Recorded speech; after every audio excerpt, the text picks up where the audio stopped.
You guys know I love a good travel bag, especially one that prioritizes organization. So when I got a look at the SEG28 backpack from Matador, you know I had to try it. I mean, look at this thing. Look at all those dang pockets. I love pockets. But frankly, a backpack can have plenty of pockets, but if they're not functional, well, that's the real bummer. So, of course, I had to take a closer look. And I gotta say, when this bag arrived on my doorstep, I was super excited, then extremely disappointed. Because on one hand, those pockets are even more beautiful than I anticipated. But the minute I actually put the backpack on my back, well, my spirits deflated like a 7-day-old birthday balloon. After having several smaller individuals and women try it on, I have a hunch. I'm just gonna come out and say it. Matador really missed the mark when it comes to fit on this bag. Now, I realize that I am a smaller than average human, which is why I had other people try it on and test it out,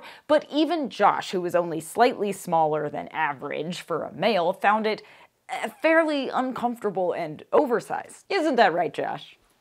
Yep. And that's all because, well, for starters, the straps are incredibly wide, which meant when wearing the pack, they hung completely over the edge of my shoulders, and even Josh felt like he couldn't walk around with a full pack without fastening the sternum strap. The shoulder straps were just too wide. If you are on the shorter side and also happen to have breasts, you're also in big trouble, because I generally have to cinch shoulder straps down pretty close to as far as they'll go for a pack of this size. When I did, the sternum strap, which is not fully removable, by the way, just slightly adjustable, cut directly across the most uncomfortable part of my chest. And I had it as high as it would go. It hit in a better spot on more average-sized women, but still, none of them found the pack very comfortable to wear. The straps, again, just too big. But if you're an average or larger sized human, you're probably still curious about all the other pack features and functionality. So let's dig in, shall we? Sorry, small folks, you can just bump right out here. Anyway, the SEG28 has removable hip straps, which is a nice feature, compression straps on both sides of the bag, zipper locks on both ends of most of the zippers, and super sturdy grab handles all over the place. There's even a luggage pass-through so you can drop it over the handles of your rolling carry-on. Rad, I know.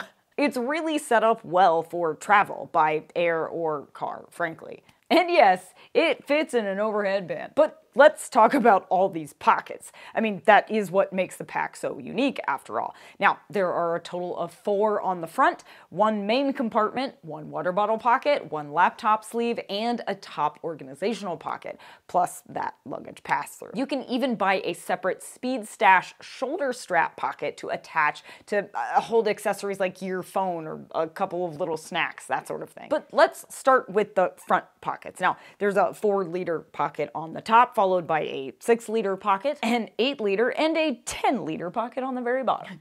Which, for those of you who were paying attention, adds up to a full 28 liters. The entire capacity of the whole bag. Which, sidebar, I actually have a hard time believing because this thing is a monster. But if Matador says it's 28 liters, then it's 28 liters. But anyway, all of these pockets are unique for one main reason, and it's not because they're so big.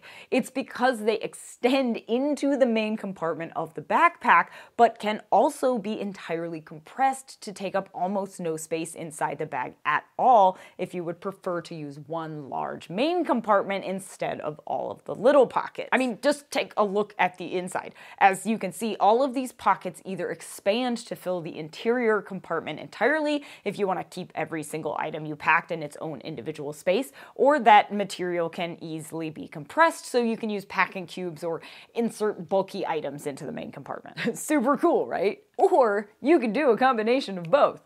Though this scenario got tricky to control, by which I mean when you do so, the outside pockets seem to be best suited for soft goods. Say workout clothes in one pocket, socks and underwear in another, going out duds in another. You get it. And heavier, flatter, bulkier items like shoes, books, tech stuff, etc. in the main compartment. Now, that's because when we had the inside of the bag packed with clothing and then added items like portable backup batteries, power cables, books, GoPro, accessories, etc. in the exterior pockets, they sort of got lost in all the excess fabric. Plus, if you put a bunch of heavy items in those exterior pockets and need to open up the bag to get into the main compartment, it's a little unwieldy. Things shift and flop around, and it's hard to get everything perfectly situated again. Which, to me, means this bag may not be quite as brilliantly functional for every travel scenario as I initially anticipated.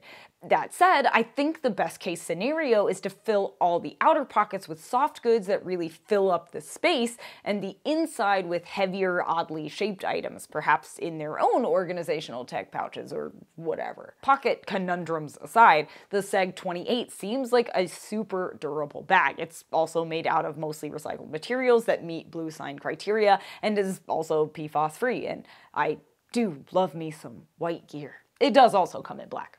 BT dubs. Is the Matador SEG28 for every traveler? No. Does it require a bit of trial and error to find the best case packing scenario? Yes. Will it work for smaller travelers?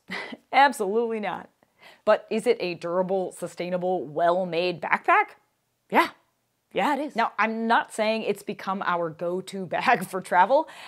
That would be a lie. But I can see using it for gear-intensive road trips when we want to keep clothing or gear organized in the back seat, or when quick trips necessitate bringing more clothing than tech. Also, reaching in and just grabbing one article of clothing from individual pockets like this, beautiful. Honestly, this bag is a bit of a weird one, and I think you'll either love it or you'll hate it.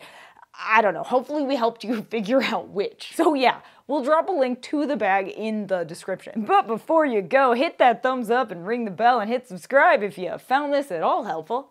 We'd love to know. And what the heck, share it with your friends while you're at it, especially if they love to travel as much as you do. Then follow us on all the socials. We're at Terradrift on Insta and Facebook, plus, Twitter and I don't know, the other one. Then catch even more outdoorsy content, like lists of our favorite gear on terradrift.com, and watch some of these other rad videos. There are so many. Packs, travel gear, you name it. Then get out there and wander on already. And keep your stuff organized, man. For crying out loud.